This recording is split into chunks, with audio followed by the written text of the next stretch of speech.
Lição da Palavra de Deus com o pastor Valnei.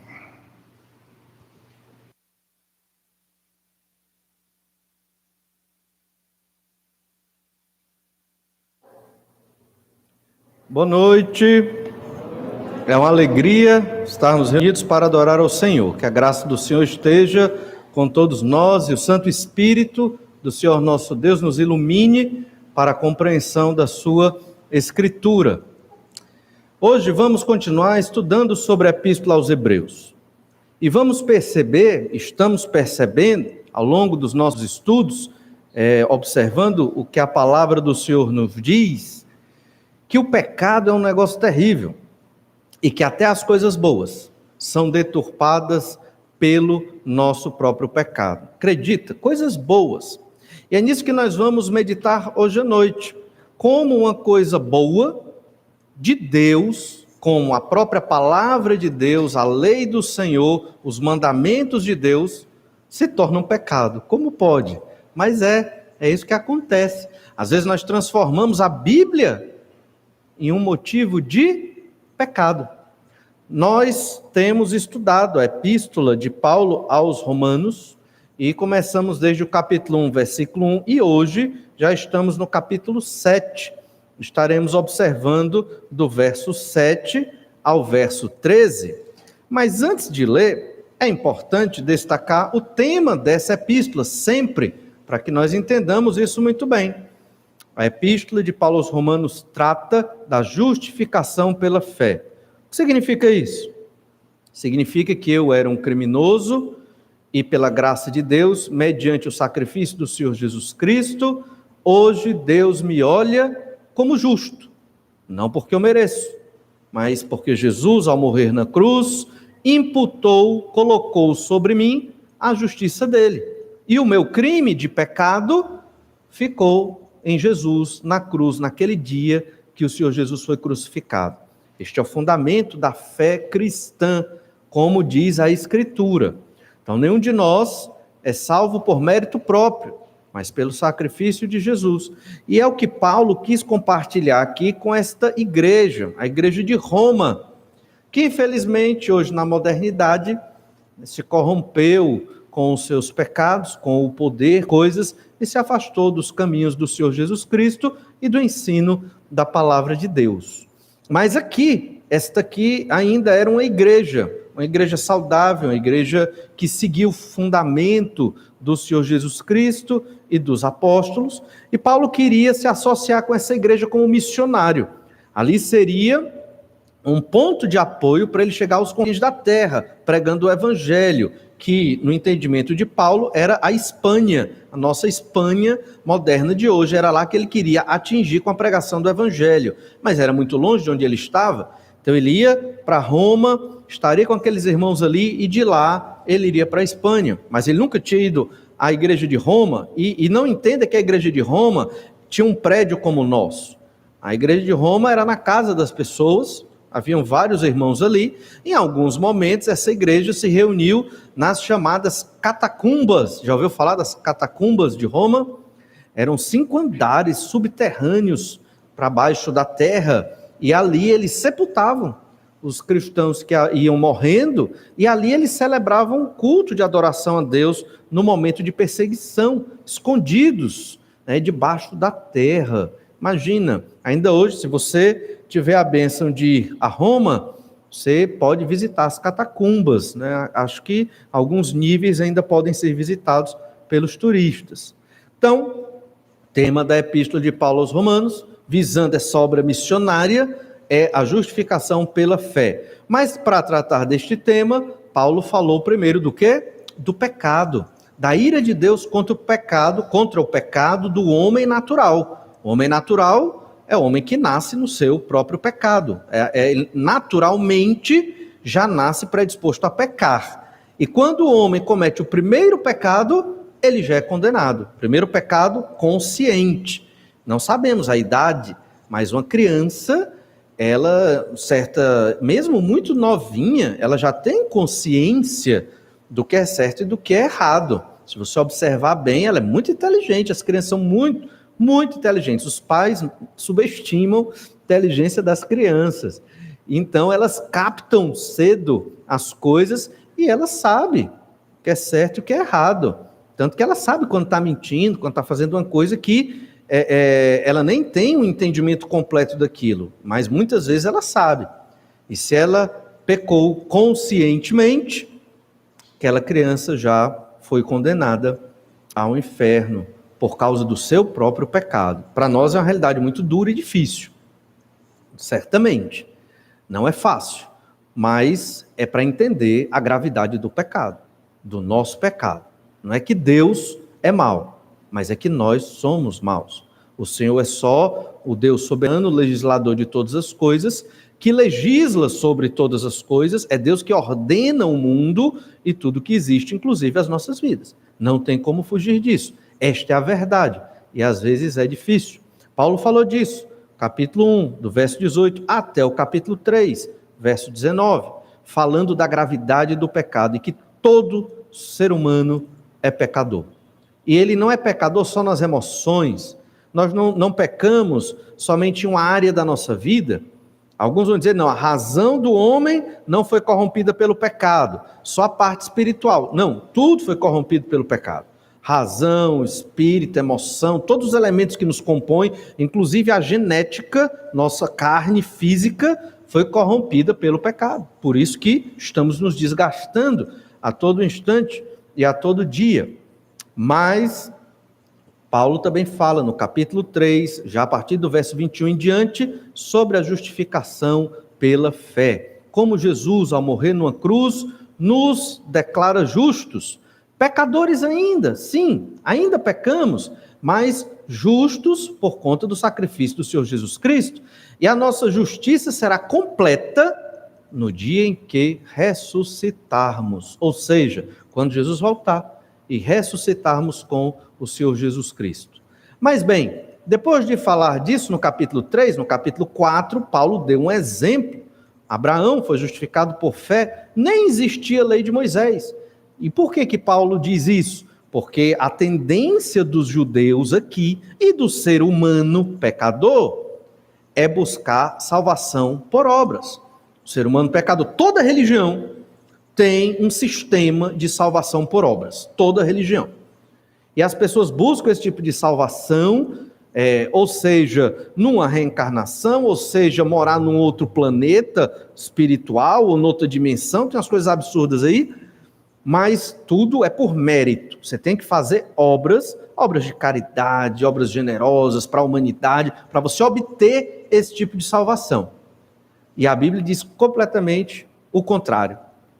Por mérito próprio, não temos condição de chegar a Deus. Deus é que chega a nós, abre os nossos olhos, nos tira das trevas do pecado e nos leva para um caminho excelente. Essa é a verdade do Evangelho e é assim que somos justificados por fé. O que é que o judeu fez? Ele pegou a lei de Moisés, palavra de Deus, e ele achava que aquela lei, se ele obedecesse e seguisse as obras que aquela lei indicava, ele seria salvo. E que a salvação era por obras. Veja que o judeu transformou a lei de Moisés numa coisa ruim. A lei não é ruim, mas ele acabou fazendo isso. E certamente o judaísmo do primeiro século não era a mesma fé que os crentes tinham no Antigo Testamento. Era outra coisa. Era um sistema de salvação por obras. E ainda hoje, infelizmente, na igreja evangélica, ou algumas igrejas que se dizem evangélicas, falam de salvação por obras. Outras nem falam de salvação. Na verdade falam, mas de uma salvação na terra, não de uma salvação nos céus. São as igrejas da prosperidade. Eles pregam uma felicidade aqui, uma realização aqui. E então no capítulo 5, Paulo fala do nosso relacionamento com Deus. Fomos justificados pela fé e reconciliados com Deus. Temos um relacionamento com o Senhor. E no capítulo 6, então, Paulo ainda falando sobre o pecado, ele vai direcionar para a santificação. Do capítulo 6 ao capítulo 8, nós aprendemos sobre o pecado, mas para vivermos em santidade. E então, existe um aspecto da lei que sim, que nos leva à santidade. Obedecer a palavra de Deus é santidade. Mas há um aspecto da lei, que não é culpa da lei, é do nosso pecado, que nos afasta da santidade. Quando? Quando eu quero ser santo por mérito próprio. Quando eu acho que eu tenho condição por mim mesmo de ser santo, ou pelas minhas obras, pelo meu jeito de ser, pela minha própria religiosidade. E estamos observando nesses textos aqui, do capítulo 6 e do capítulo 7, que até para ser santo é necessária a graça de Deus. Até para ser santo é necessária a graça de Deus. Para eu me santificar, para nós nos santificarmos, Deus tem que nos sustentar. O Senhor tem que nos dar poder, porque nós, por nós mesmos, não vamos conseguir. E alguns tentam. Aqueles que tentam esse processo de santificação e até de salvação por obras, eles se tornam os chamados legalistas, que criam uma salvação pela lei. E traduzindo para um contexto mais contemporâneo, aquelas pessoas extremamente apegadas ali à regra da lei e não vivem pelo Espírito Santo de Deus, que hoje é a nossa consciência. Óbvio que nós temos a consciência, mas o Espírito fala a esta consciência, mas ele não fala no vazio. A gente tem que ter a Bíblia para que o Espírito Santo fale e mostre, e acuse, e oriente, e isso acontece na vida daquele crente que todo dia está buscando o seu Senhor. Temos que nos santificar, é a vontade de Deus. No entanto, não conseguiremos sem a graça e o favor de Deus. Essa é a verdade.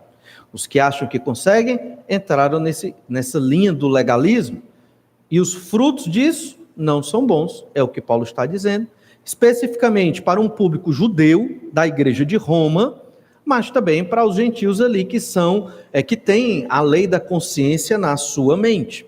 Para nós entendermos bem estas coisas, vamos ler de novo Romanos 7, do verso 1 ao 6, embora nós vamos focar do verso 7 em diante, 7 ao 13. Olha o que diz então Romanos capítulo 7, verso 1.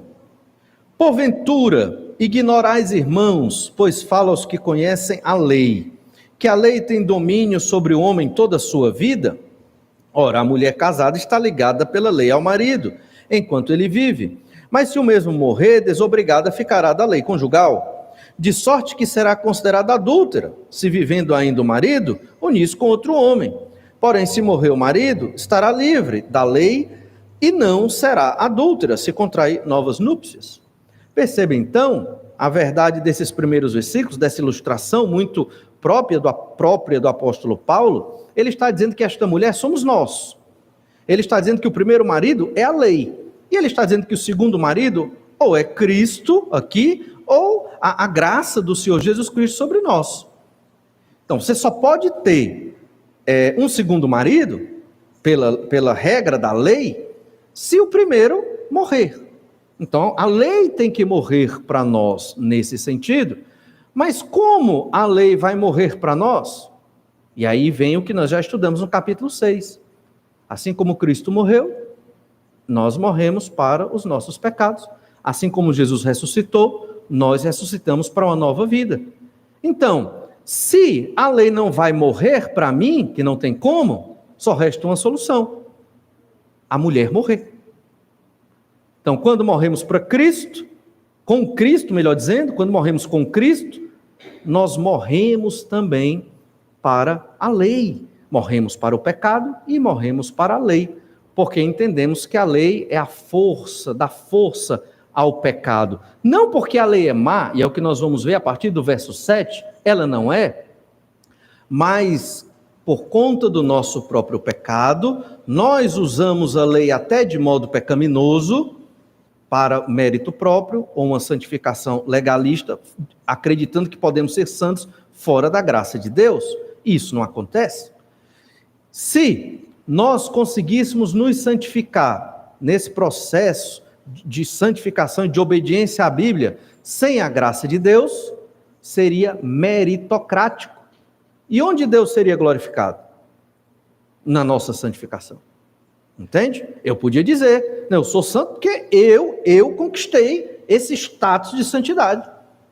E aí é mérito meu. E onde está a glória de Deus? E é isso que Paulo está querendo mostrar nesse texto. Então, a ilustração do apóstolo com relação ao casamento é para explicar exatamente isso. Temos que morrer para a lei. Em que sentido? No sentido que a lei, ela não é capaz de nos salvar, no sentido que obedecer à lei somente não implica santificação. E é interessante, ouvindo um relato de um ateu no YouTube, muito interessante, bem conhecido, e ele falou algo semelhante. Veja, você pode até, se você que é crente, pode até se edificar com o relato de um ateu, porque a lógica dele era uma lógica da ética. E ele disse assim, olha, ele era cristão, e ele disse, eu me tornei ateu, testemunho dele. Por quê? A explicação dele, porque eu vi cristãos idiotas e ateus idiotas. Cristãos que faziam coisas boas e ateus que faziam coisas boas. Então, qual a diferença? O pensamento dele está completamente errado em relação à Escritura. E está errado, mas é coerente. Coerente, nem tudo que é coerente é certo. Tem coisas, o certo é o que a Bíblia afirma. E a Bíblia é coerente, obviamente, o que é certo é coerente, mas nem tudo que é coerente é certo e é verdade. Mas ele foi coerente com o sistema do ateísmo dele. E é interessante, numa perspectiva da ética, do comportamento, se você for julgar as pessoas pelo comportamento, existem ateus que têm um comportamento ético, de cidadão excelente. E que você não tem o que dizer, humanamente falando. Bom marido, cidadão, paga os impostos.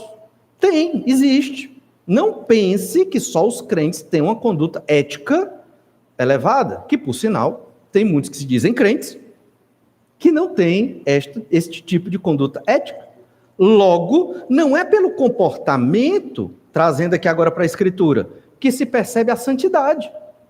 A santidade implica em comportamento, sim. Atitudes de obediência, atitudes práticas na vida, claro. Mas só as atitudes não é santidade. Percebe a diferença? Porque senão um ateu também era santo. Se ele, o ateu não bebe, o ateu não fuma, o ateu não usa drogas, o ateu é casado, 20, 30 anos de casado, tem. E aí, ele é santo? Não. Então qual é a diferença? A diferença é que santificação não é só comportamento. E era o que os judeus estavam fazendo nesse contexto que Paulo os exorta. Eles achavam que só guardar a lei de Moisés os salvava e que só guardar a lei de Moisés, os princípios, o comportamento, a ética, era suficiente. E que Deus estava satisfeito. Não, mas peraí, tem algo mais. E esse algo mais é o nosso coração. O coração tem que ser transformado pelo poder de Deus. Um ato de obediência a Deus que nós realizamos, crentes em Jesus, e um ato prático de amor, de perdão, de proclamação do Evangelho, tem que ser direcionado à adoração a Deus, senão não é santificação. Olha, uma pessoa pode pregar a Bíblia, mas não está agradando a Deus, embora pregue o que é correto. Pode. Ou seja, o nosso coração tem que estar comprometido com o Senhor. E quando estivermos nos santificando, e é disso que Paulo está falando, de santificação aqui, nós temos que estar unidos com Cristo.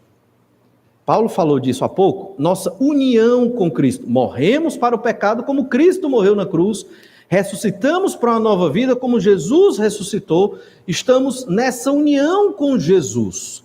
Lembre-se que Jesus falou, estarei convosco todos os dias até a consumação dos séculos. O Espírito Santo de Deus, terceira pessoa da Trindade, habita em nós. Há uma união espiritual entre o crente e o Senhor Jesus Cristo. E é mediante esta união que nós nos santificamos. Ou seja, na prática, nós não temos desculpa para pecar, nem para viver no pecado. Não temos. Porque nós temos tudo o que é necessário para a vida e para a piedade, tudo.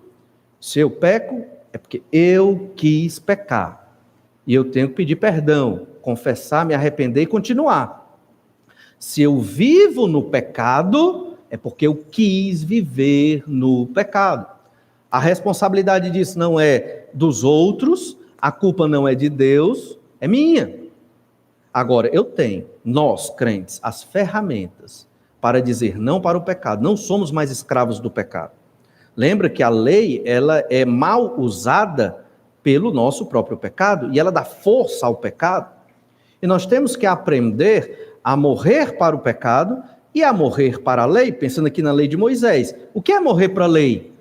No sentido de que a lei não me salva, não há salvação por obras.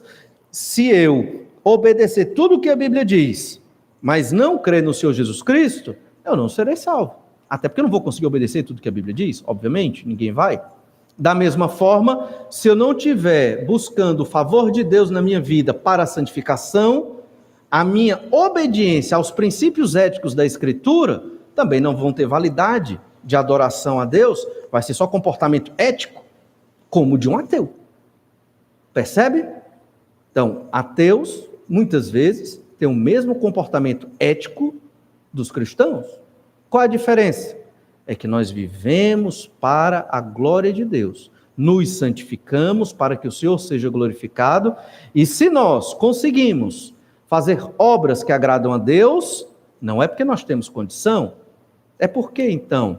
É porque o Senhor foi favorável a nós, nos deu força, nos capacitou com seu Santo Espírito para servirmos a Ele durante toda a nossa peregrinação nessa terra. E então no verso 4 nós lemos, Romanos 7,4. Assim, meus irmãos, também vós morrestes relativamente à lei, por meio do corpo de Cristo, para pertencerdes a outro, a saber, aquele que ressuscitou dentre os mortos, a fim de que frutifiquemos para Deus. Então nós morremos para a lei, morremos para o pecado, porque Cristo morreu pelos nossos pecados. Qual o objetivo? Frutificar. Vimos isso domingo passado. Verso 5. Porque quando vivíamos segundo a carne nas paixões pecaminosas, postas em reals pela lei, operava em nossos membros, a fim de frutificarem para a morte. Então, seguir o pecado, numa tentativa de santificação só em obediência à lei, gera morte. Ou seja, não é produtivo, não é fruto eu só seguir normas éticas, como os judeus faziam muitas vezes naquela época. E nem hoje. Eu vou seguir um padrão ético de comportamento, estou bem. Ser crente não é só isso. Entende? Nós temos que ser transformados pelo Senhor, esta união com Cristo diária em nossa vida. Você está unido com Cristo, uma união espiritual, unido na morte, unido na ressurreição. Você entende isso? Quando você acorda todo dia pela manhã, quando você está no seu trabalho, está na sua escola, na universidade, você entende? Eu estou unido com Cristo, tenho que falar com o meu Senhor, tenho que viver como o meu Senhor gosta que eu viva para a glória de Deus. Isso é a santificação. E então lemos no verso 6, agora porém libertados da lei, estamos mortos para aquilo a que estávamos sujeitos. A lei nos sujeita, no certo sentido, ao pecado, porque ela revela o nosso pecado. E então, no final do verso 6, diz, de modo que servimos em novidade de espírito, e não na caducidade da letra. Então, o crente, ele obedece à Bíblia sim, e obedecer à Bíblia é santificação. Nesse texto, Paulo está falando da lei de Moisés especificamente, dos 10 mandamentos e dos outros mandamentos da lei de Moisés, mas nós compreendemos como a palavra de Deus, como a lei para nós também, os 10 mandamentos estão no Novo Testamento, a lei de Moisés, ela aparece no Novo Testamento para a igreja, e é uma lei para nós também. Óbvio que nós não obedecemos às questões específicas da lei de Moisés, porque caducou mesmo, mas os princípios sim. Todos os princípios que estão aqui, nós obedecemos para a nossa vida, santificação, para a glória de Deus, não para a salvação, não para sermos crentes melhores do que outros crentes, não, nada disso, não para seguir uma regra ética de comportamento, somente, não para o louvor da nossa pessoa, e essa talvez seja a grande diferença entre o cristão, crente no Senhor Jesus Cristo, e o ateu, que segue uma norma ética com outros propósitos humanistas, diferente do cristão, que segue uma regra, sim, de comportamento, mas visando a glória de Deus, em obediência ao Senhor nosso Deus, não somente o comportamento pelo comportamento. Isso é muito importante, ilustrando aqui na educação dos filhos. Às vezes nós podemos corrigir o comportamento dos filhos. E tem um aspecto positivo nisso. O problema é que não é só isso.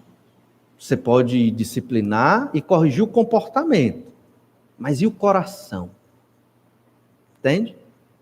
Se você corrigir só o comportamento, ele fica. Criança educada, né? Criança que é prestativa e tudo mais. Estuda, faz tudo direitinho. Bem educado. Ok. Mas e o coração? As normas éticas, o comportamento somente, não transforma o coração. E essa é a ideia a novidade de espírito. Servimos em novidade de espírito. É necessário ter um coração transformado. Trazendo para o nosso contexto, existem crentes que vivem uma norma ética impecável. Mas e o coração? Só Deus sabe. E é nisso que nós temos que pensar. Eu sou destes que segue somente a lei, só as normas éticas, e não tem um coração transformado? Ou eu sou um crente que busco renovar o meu coração constantemente nessa comunhão com Deus, nessa unidade com o Senhor Jesus Cristo? E quando o coração é transformado e o crente vive nesse processo de santificação diária, comportamento é natural. Ele acontece. A gente não vai para a ética para depois transformar o coração. A gente transforma o coração, pede para Deus transformar, lendo a Escritura, em oração. E então o nosso comportamento vai sendo transformado pela ação e operação do Espírito Santo de Deus, que age naquilo que nós estamos lendo da Escritura, da palavra do Senhor. Invertemos isso muitas vezes, e isso traz um prejuízo enorme. Mas eu acho que eu demorei muito nessa parte. No entanto, vamos para o verso 7. Do verso 7 em diante, Paulo vai explicar exatamente que a lei não é ruim. A lei é boa. Embora ele tenha dado a entender que a lei é ruim, ela não é. Ela reflete o caráter de Deus. Olha o que Paulo diz no verso 7. Que diremos, pois? É a lei pecado? Né? Parece, porque se a lei reforça em um certo sentido o pecado, é a força do pecado, eu tenho que morrer para o pecado e tenho que morrer para a lei. Então, a lei é pecado? Mas Paulo responde de modo enfático, de modo nenhum. Mas eu não teria conhecido o pecado senão por intermédio da lei, pois não teria eu conhecido a cobiça se a lei não dissera, não cobiçarás. E é nesse sentido que a lei é esta força do pecado, porque ela realmente aponta os pecados. Agora, ela pode ser usada de modo negativo, como nós podemos também usar a Escritura de modo negativo. Me lembro quando eu era jovem, teve um adolescente da igreja que usou aquele texto, um salmo, para dizer, Salmo 119, né? Não me lembro exatamente o versículo, mas que diz assim, que se você conhece e se esmera no conhecimento da palavra, você será até mais sábio do que os mais velhos. Não tem esse texto? Aí ele pegou esse texto para ir contra a liderança da igreja lá, né? Olha, eu tenho conhecimento da Bíblia mais do que vocês, logo eu sou mais sábio que vocês. Você acha que isso deu certo? Não deu certo, deu muito problema. Então, até a Escritura a gente acaba usando para as coisas ruins. Não é que a Escritura é ruim, não é. A lei não é ruim quando aponta o nosso pecado, não é. Ruim é o que nós fazemos disso. Aí é que está o problema. Então, a Bíblia é santa, o Espírito de Deus já está dizendo, é santo, e nós temos que santificar o nosso coração para entender a mensagem da Escritura. Então, em Romanos capítulo 7, verso 6, e o verso 8, que vamos ler já, nos diz uma primeira ideia desse texto. É que o pecado transforma a palavra de Deus em pecado. Nosso próprio pecado pode transformar a palavra de Deus em pecado. E é isso que Paulo está mostrando. A lei, ela é pecado? Não, não é. Mas alguns naquela época, talvez até naquela igreja de Roma, estavam transformando a Bíblia no caso, não a Bíblia como nós temos, mas a lei em pecado. Entende? Ou seja, mas a lei não é pecado? E aí, o que fazer disso? Olha o verso 6 que acabamos de ler. Agora, porém, libertados da lei, estamos mortos para aquilo a que estávamos sujeitos, libertados. Então, a lei de Deus, ela não é para escravizar. Mas quando ela escraviza, é quando nós estamos escravos do nosso pecado e entendemos a lei numa perspectiva completamente diferente, nos nossos pecados, como algo negativo, que se eu obedecer à lei, sem a ajuda de Deus, só com minha própria força, eu conseguirei, chegar a um momento, talvez de paz ou de tranquilidade, ou algo nesse sentido. Era o que os judeus procuravam fazer naquele período. Não todos, mas muitos, acreditando que só a observância da lei era suficiente para a salvação e para a justificação. Hoje, como já falei, muitos de nós fazemos isso. 1 Coríntios, capítulo 15, verso 56, diz assim: o aguilhão da morte é o pecado, e a força do pecado é a lei. Percebe como o apóstolo ensina isso não só aqui na Epístola de Paulo aos Romanos, mas está ensinando aos Coríntios também. O aguilhão, como se fosse uma grande lança, esse aguilhão que espeta é a morte. E a morte é esse aguilhão do pecado. E a força do pecado é a lei. Porque a lei, ela ressalta os pecados. Então eu vou agora cumprir todos os mandamentos éticos. Mas não vai funcionar. Porque você não se santifica só cumprindo mandamentos éticos. Isso não acontece. Pelo contrário, você talvez até se decepcione. Porque a lei aponta os pecados. A lei tem um propósito, ela é um servo. Um servo para nós, no sentido de mostrar os nossos pecados. E quando você amplia isso para toda a Bíblia tem essa função. Mostrar a santidade de Deus e ressaltar quais são os nossos pecados. E é aí que nós, arrependidos, vamos buscando o favor de Deus, força no Espírito Santo, para viver agradando ao Senhor. Olha então, Romanos, capítulo 7, verso 13, dá só um pulinho, porque a gente vai ver que o mesmo conteúdo do verso 7 aparece no verso 13, Romanos 7, 13. Acaso o bom se me tornou em morte? Ou seja, será que a lei que é boa se tornou morte para mim? E ele responde, de modo nenhum. Pelo contrário, o pecado, para revelar-se como pecado, por meio de uma coisa boa, o que é essa coisa boa? A lei, a palavra de Deus, causou-me a morte, a fim de que pelo mandamento se mostrasse sobremaneira maligno. Então, nós acabamos vendo a lei e a palavra de Deus como uma coisa negativa e podemos usá-la como pecado na nossa vida, ou para conseguir salvação, ou para sermos legalistas, acreditando que só observando normas éticas agradaremos a Deus, porque é mais fácil. Difícil é um coração transformado. Isso é difícil, demora tempo. Sabe por que é difícil? Porque parece que é o que Deus quer, e o que Deus quer para nós parece que nós estranhamos. Deus quer um coração transformado. Se o seu coração for transformado pelo poder de Deus, você vai querer obedecer ao Senhor. A Bíblia, ela vai ser libertadora na sua vida, você que é crente no Senhor Jesus Cristo. Então, o que a Bíblia nos diz, ela não é ruim, pelo contrário, não são ruins os mandamentos, as orientações da Escritura, pelo contrário, são libertadores, trazem vida e vida em abundância. No entanto, temos que ter cuidado para que o que é bom não se torne morte, para que o nosso próprio pecado não deturpe o princípio, o sentido da Escritura. Tanto a justificação pela fé, como a nossa santificação, é pela graça de Deus. No final das contas, Deus recebe todo o louvor e toda a glória, não somos nós. Nós somos abençoados, mas foi o Senhor que começou uma boa obra em nós, no dia da nossa conversão, e haverá de terminar, no dia em que estivermos juntos dele, no céu e na ressurreição. Olha Romanos 7, verso 8. Mas o pecado tomando ocasião pelo mandamento, despertou em mim toda sorte de concupiscência, porque sem lei está morto o pecado. Então veja, é um pensamento um pouco complexo, mas é isso que acontece. Se não há lei, eu não tenho conhecimento do pecado, então eu não sei o que é pecado, não há pecado. Então tem que ter lei. Tem pecado, tem que ter lei.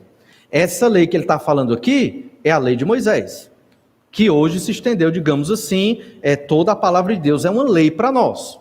Mas tem também a lei da consciência. Lembre-se disso, que mesmo que você, uma pessoa, não tenha lido nada da Bíblia, nada, não leu nada da Bíblia, a consciência dela atesta o que é certo e o que é errado, porque é um resquício da imagem de Deus ainda presente em nós. Então o homem, ele se condena, ele percebe que o que ele está fazendo ali é errado, e quando ele lê a Bíblia, aí é que ele percebe mesmo. Só que o pecado, ele usa o mandamento para reforçar o quê? Mais pecado. E parece que é uma lógica esquisitíssima, mas essa é a lógica do homem sem Deus. Ele sabe o que algo é errado, e ele vai fazer exatamente o que é errado. Por quê? Porque é errado. Não é aquela ideia, né? Fazer o que é proibido, o que é errado, é isso mesmo. Isso é o pecado. E é terrível. Então a lei reforça o pecado e o pecador, sem Deus, sem Cristo, vai querer pecar cada vez mais. E é nesse sentido que o pecado transforma a palavra de Deus em pecado. E é pecado sobre pecado. Isso gera morte e destruição. Uma segunda ideia no nosso texto é que o pecado transforma a vida em morte. Veja, o nosso pecado transformou a palavra de Deus em algo ruim, em pecado. E o nosso pecado transforma também a vida em morte. Olha o que diz o verso 9. Outrora, sem a lei, eu vivia, mas sobrevindo o preceito, reviveu o pecado, e eu morri. Entende? E aqui, Paulo, quando vivia sem lei, ele está se recordando ali no período, quando ele era fariseu, e observava a Escritura, e estudando os mandamentos do Senhor. Sobrevindo o preceito, revive o pecado, e então ele morre. Então a lei assentou o pecado, e em vez de produzir santificação, produziu mais morte ali na vida daquela pessoa. Isso nos lembra Gênesis capítulo 2. Lá em Gênesis capítulo 2, Deus nos deu mandamento. Olha, Gênesis 2,16, na verdade, deu o mandamento para Adão e Eva. Então olha o que o Senhor diz lá em Gênesis 2,16. E o Senhor Deus lhe deu esta ordem: de toda árvore do jardim comerás livremente, mas da árvore do conhecimento do bem e do mal não comerás, porque no dia em que dela comeres, certamente morrerás. Deus deu uma lei. Não havia pecado, mas havia a árvore do conhecimento do bem e do mal, e não podia comer do fruto daquela árvore. E aqui está a lei. Deus deu esta ordem. É um mandamento, é uma lei específica para Adão e Eva. E ao ser dada esta ordem, reforça, né, ali a tentação e o poder do pecado. Essa é a mesma lógica que Paulo está falando ali. Agora, não havendo pecado, não vai ter problema. Mas por sermos pecadores, o ser humano vai querer pecar e pecar. Olha então, Romanos capítulo 7, verso 10. Romanos 7, verso 10. E o mandamento que me fora para a vida, verifiquei que este mesmo se me tornou para a morte. O mandamento que era para trazer vida, acabou trazendo morte. Por quê? Porque eu não usei o mandamento para me santificar. Eu usei o mandamento para pecar mais. Então, essa é a lógica. Às vezes, o pecador, normalmente, usa o mandamento, usa a palavra de Deus para pecar mais. Naquela lógica, o que é proibido é o que é bom, então vou pecar, vai lá e peca. E a lei reforçou isso, não porque a lei é ruim, mas porque nós enxergamos a lei a partir do nosso próprio pecado. E muitos crentes, ao lerem a Bíblia, acham alguns aspectos da Bíblia ruim. Alguns crentes até nem querem ler certos textos. Eu gosto de ler coisas mais animadas, felizes, vamos para os Salmos. né? Vamos para outros textos mais alegres, mais animados, mas não é assim. Nós temos que ler tudo da Bíblia para estarmos preparados para toda situação. Perceba a gravidade do pecado. Transforma a lei em algo ruim, pecado, e transforma também o fruto dessa lei em morte, que deveria ser vida. O crente que se santifica, fiado na graça de Deus, no poder do Espírito, ele sim encontra vida na obediência da lei do Senhor e da palavra de Deus. Temos então que aprender a observar bem a Escritura e a nos santificarmos dependendo de Deus, porque se dependermos de nós mesmos, nós não conseguiremos. Essa é a verdade aqui. Observe então Romanos 7, verso 11. Verso 11 diz: porque o pecado, prevalecendo do mandamento pelo mesmo mandamento, me enganou e me matou. Percebe? O pecado, utilizando-se do próprio mandamento, me enganou. Aqui temos que ter um cuidado. O pecado, ele é personificado. Isso é uma forma didática de falar do pecado. Mas quando a gente fala o pecado, parece um negócio longe, não é? Parece uma entidade. É o pecado. Mas o pecado está dentro de nós. É o meu pecado. Então não perca o foco aqui. Poderíamos entender que o meu pecado, prevalecendo do mandamento, ao ver o mandamento, lendo a Escritura, o meu pecado transformou a palavra de Deus em pecado. Qual o fruto disso? Morte. Morro espiritualmente. O crente em Jesus, normalmente, ele não vive assim. Certo? Quem vive assim são aquelas pessoas que professam a fé, mas que não têm um coração transformado e que acham que viver em comunhão com Deus é seguir normas éticas. É não beber, é não fumar, é não maltratar ninguém, é não matar os bichinhos. Normas éticas. Ser um bom cidadão, fazer de tudo para ser um bom marido, uma boa esposa. Pronto, sou um bom profissional, eu não faço mal para ninguém, nem meus vizinhos reclamam de mim. Isso é santificação? Não. Isso não é santificação. Entendem? A santificação começa num coração transformado. E o que Paulo está querendo mostrar sobre santificação começa aqui. Ele vai mostrando exatamente o que é que o pecado faz e como o pecado usa até o mandamento de Deus para transformar aquilo em pecado e como fruto a própria morte. Então, primeiro, o nosso coração deve ser transformado. Palavra aqui, chave em Romanos 7:11, é enganou. Me enganou e me matou. O meu pecado, usando a Escritura, me enganou e me matou. Então, só conhecer a Bíblia não é tudo na vida do crente, é muito importante, mas é necessário depender da graça de Deus e iluminação do Espírito Santo, porque senão o nosso pecado vai nos enganar. Vamos seguir normas éticas e vamos estar longe de Deus. Isso está errado. Essa palavra enganar, ela também aparece no contexto de Gênesis. Olha, Gênesis capítulo 3, verso 13. Disse o Senhor Deus à mulher, logo depois que Adão e Eva haviam pecado, desobedeceram a ordem de Deus, comeram do fruto. Então disse o Senhor Deus à mulher: que é isso que fizeste? Respondeu a mulher: a serpente me enganou e eu comi. Assim como o pecado me enganou, a serpente me enganou, o maligno enganou. Há uma associação aqui. Óbvio que a culpa em Gênesis 3:13 é da serpente, é do diabo, é do maligno. Mas no meu dia a dia é o meu pecado que me engana. E eu posso não estar me santificando como devo. Isso acontece demais, irmãos. Eu tenho que repetir isso porque é muito importante. Eu posso vir a todos os cultos, posso andar com a Bíblia debaixo do braço, posso professar o nome de Jesus, posso cumprir todas as normas éticas, visíveis pelo menos, mas se eu não tiver um coração transformado, unido com Cristo, uma mente renovada na palavra de Deus, Paulo vai falar isso lá na frente, se eu não realmente estiver sendo cada vez mais vivificado pelo poder do Espírito Santo de Deus, não há santificação.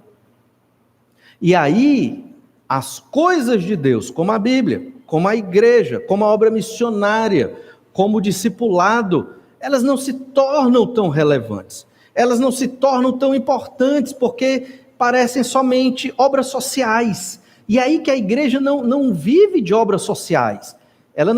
O objetivo da igreja não é realizar a obra social. Não estou dizendo que é errado. A igreja pode até realizar, mas não é o objetivo principal.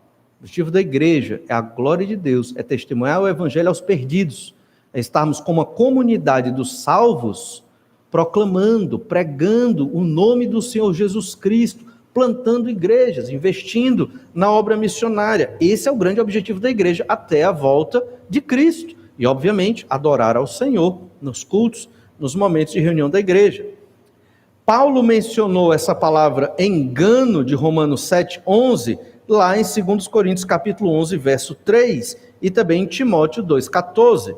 Em 2 Coríntios 11, verso 3, ele diz: mas receio que assim como a serpente enganou a Eva com a sua astúcia, assim também seja corrompida a vossa mente, e se aparte da simplicidade e pureza devidas a Cristo. Então, assim como a serpente engana, a nossa mente também pode ser enganada e corrompida, pensando em Romanos 7, pelo nosso próprio pecado. Pelo nosso próprio pecado.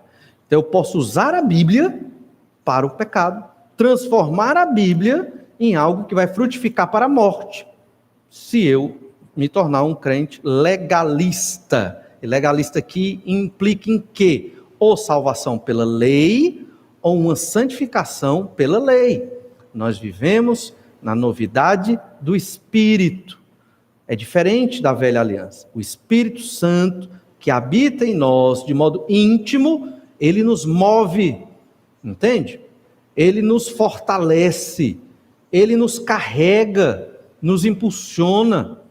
Agora, tem uma coisa que eu tenho que fazer aí, é pela graça de Deus, mas só tem uma coisa que eu tenho que fazer nesse processo de santificação: querer, só isso.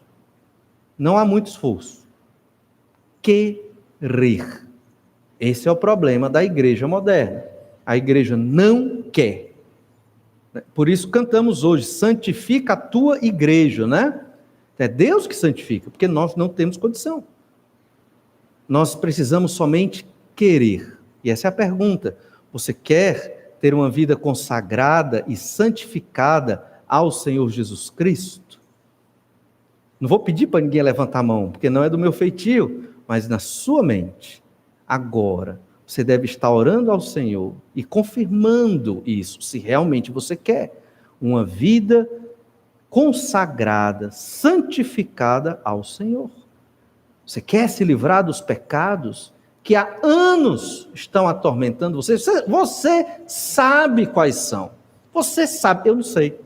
Deus sabe. Mas você sabe.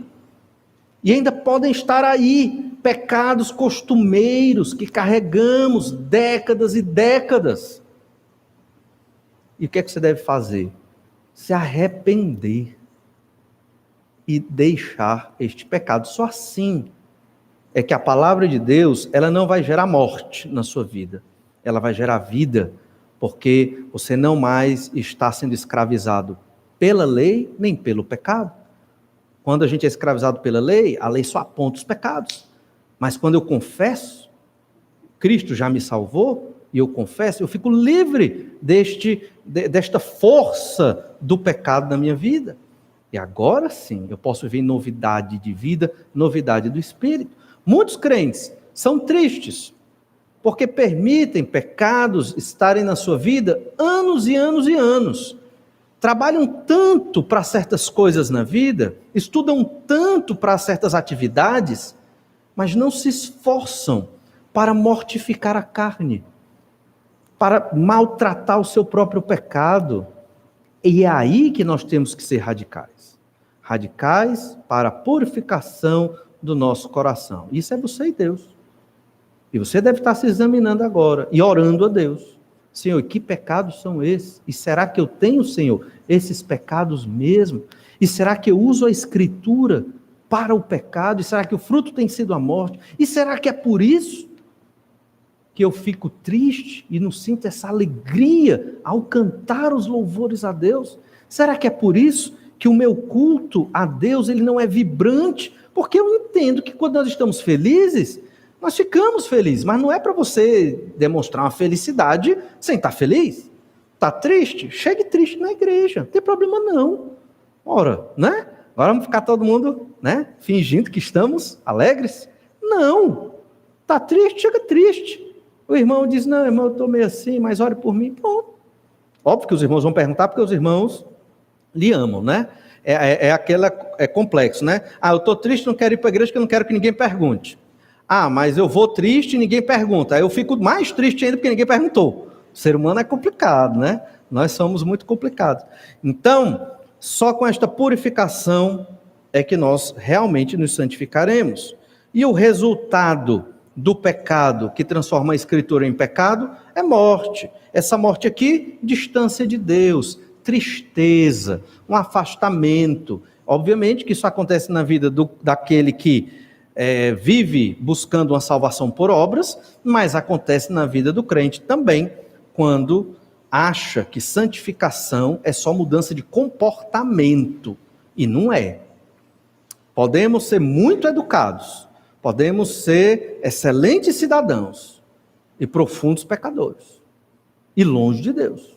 Então, temos que ter isso muito claro na nossa mente. E por fim, o pecado nos impede de enxergar o que a palavra de Deus nos diz. Olha então os versículos, Romanos 7, verso 12. Romanos 7, verso 12 diz: por conseguinte, a lei é santa e o mandamento santo, justo e bom. Então, a lei não é ruim, o mandamento não é ruim, ela é santa e justa porque reflete quem é Deus. Deus é santo e Deus é justo. E se nós buscarmos o Senhor, oração, dependermos do Espírito Santo, a graça de Deus vai agir em nós, para nós vivermos nesta santificação, em obediência à lei. E aí sim, a lei, a palavra de Deus, ela produz frutos que agradam ao Senhor. Mas a lei, ela é santa, o mandamento é santo, justo e bom. E o verso 13, que já lemos, mas vamos repetir. Acaso o bom se me tornou em morte? Se a lei é boa, ela se tornou morte para mim? De modo nenhum, pelo contrário. O pecado, para revelar-se como pecado por meio de uma coisa boa, a lei causou-me a morte, a fim de que pelo mandamento se mostrasse sobremaneira maligno. E aí as pessoas olham para a Escritura achando que ela produz morte, achando que a Escritura é ruim, achando que a Escritura não vai trazer bênçãos para as nossas vidas. Conheci um homem que ele não queria ouvir da Bíblia, porque ele tinha medo do que ele iria ler lá. Ele não era crente, eu tentei evangelizá-lo, e ele disse que não quero nem saber. Não quero saber porque não sei o que é que vai sair daí. É mais ou menos esse pensamento. Observe que no verso 12 nós temos um aspecto da lei, e entenda a lei de Moisés, mas podemos aplicar para toda a palavra de Deus. A lei é santa, justa e boa. Isso, algo parecido se repete em Romanos 12, verso 2, quando falamos sobre a vontade de Deus. E o que é a vontade de Deus? Senão a lei do Senhor, os mandamentos de Deus, é a vontade de Deus. Olha Romanos 12, verso 2. E não vos conformeis com este século, mas transformai-vos pela renovação da vossa mente, para que experimenteis qual seja a boa, agradável e perfeita. A lei é boa. A vontade de Deus também é boa. Se a lei ela é santa e justa, ela se reflete como na vida prática do crente. Ela é agradável, ela é perfeita, ela é completa para todos os aspectos da nossa vida.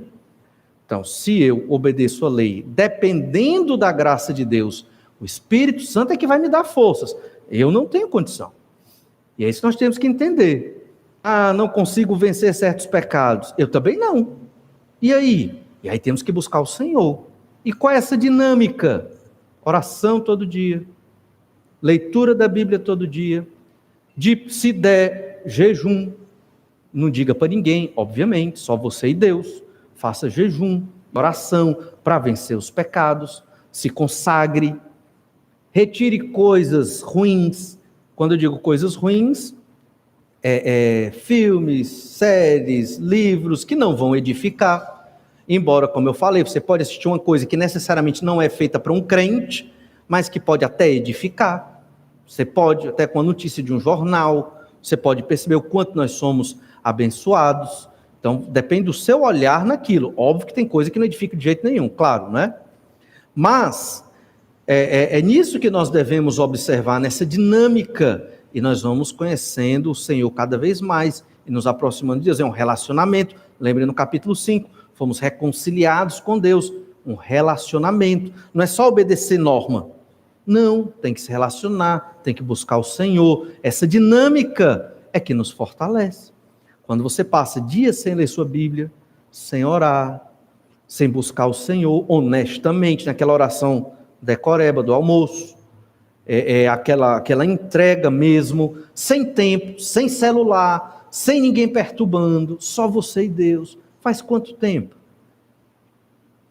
Não sei, você sabe da sua vida, eu sei da minha vida, e o Senhor vai cobrar cada um individualmente. Mas se você quer experimentar essa vontade boa, agradável e perfeita do Senhor, é essa a estratégia. Sugestão: acorde cedo. Acorde bem cedinho, está todo mundo dormindo. Você lê sua Bíblia, busca a Deus em oração, e ali você se quebranta diante do Senhor, fala o que você quer para Deus, agradece o que você quer para o Senhor.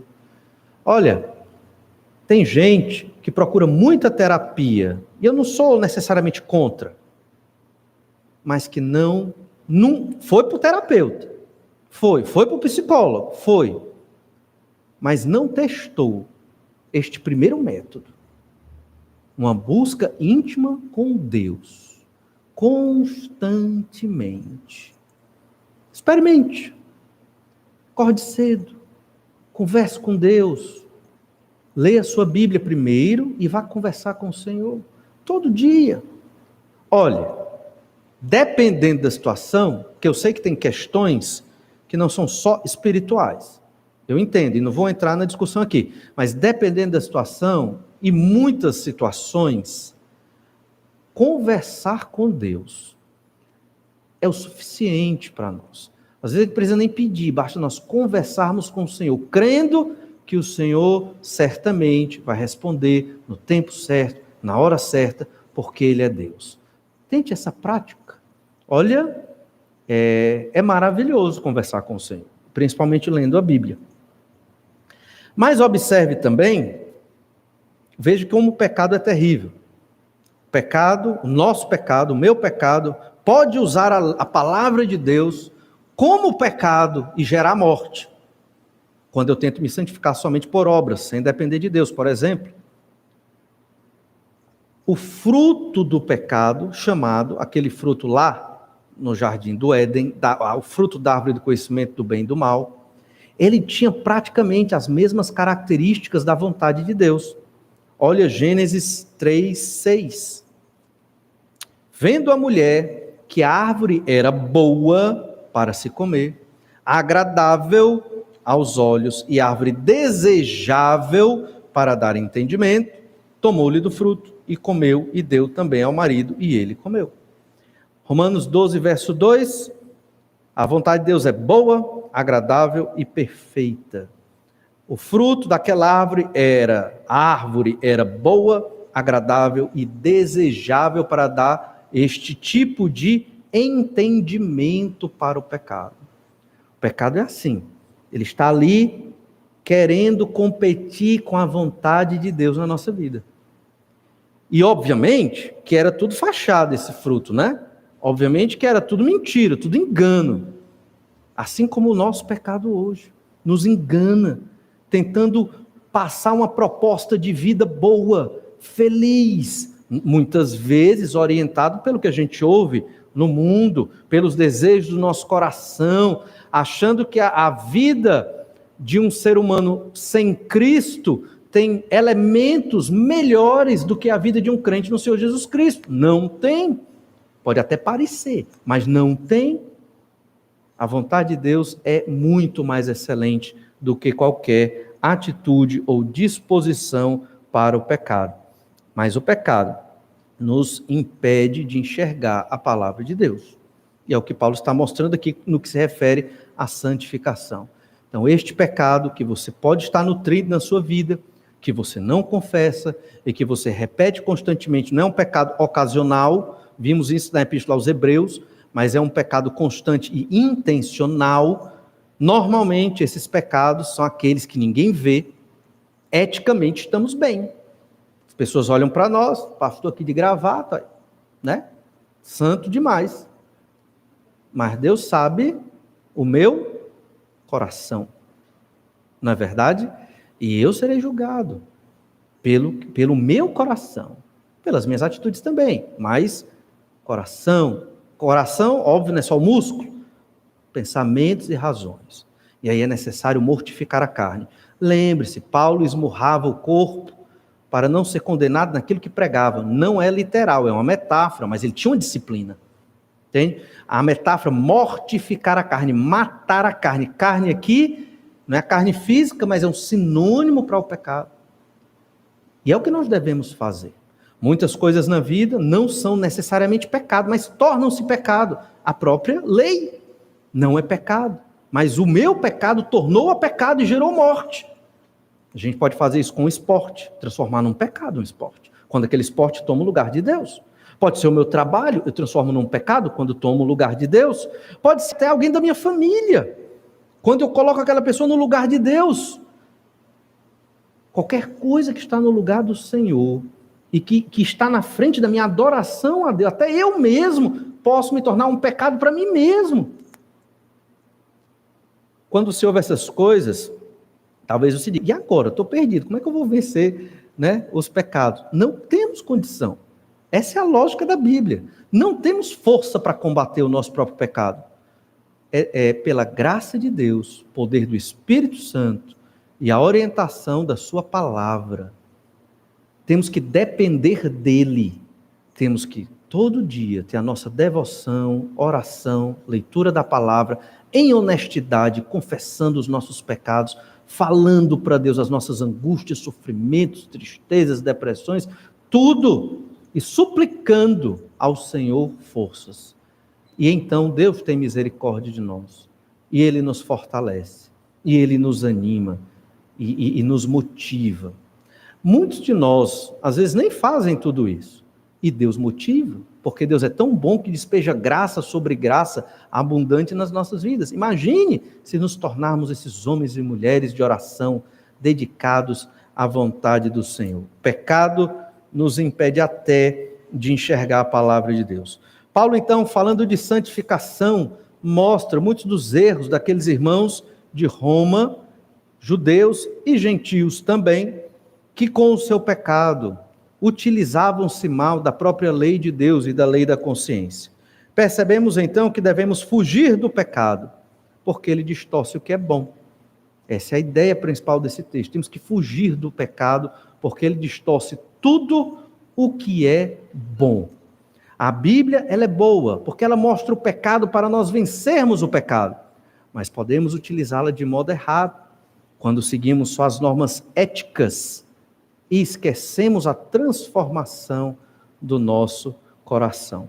Que Deus nos abençoe, irmãos, nos ajude a termos esse entendimento da palavra do Senhor e nos unamos cada vez mais ao Senhor nosso Deus e ao Senhor Jesus Cristo, em obediência à sua palavra e dependência do Espírito Santo. Vamos orar. Senhor, só temos que te agradecer por tua santa palavra, que nos instrui de modo tão maravilhoso, nos alertando de aspectos tão específicos da nossa vida e do nosso próprio pecado, que talvez não havíamos atentado. Pai amado, fortalece-nos, porque sem ti não temos condição. Capacita-nos pelo teu Santo Espírito, porque nós somos fracos e pecadores. E se não tivermos do teu poder nas nossas vidas, até a tua palavra nós vamos conseguir deturpar e mudar a orientação que é para a santificação, dando uma outra orientação esquisita que vai gerar mais pecado e mais morte. Senhor Deus, abre o nosso entendimento para esta consagração e santificação, onde o pecado não é mais senhor da nossa vida, onde não mais somos escravos do pecado e queremos viver uma vida, Pai amado, que agrada ao Senhor. Sei que a tentação é enorme nas nossas vidas. O Senhor nos conhece muito bem. Por isso suplicamos que o Senhor realize obra tal na tua igreja, para que venhamos a travar esse combate. Essa é a verdadeira batalha espiritual que a tua palavra nos fala, esse combate contra o nosso próprio pecado. Santifica-nos, ó Pai, é o que te pedimos, em nome do Senhor Jesus. Amém.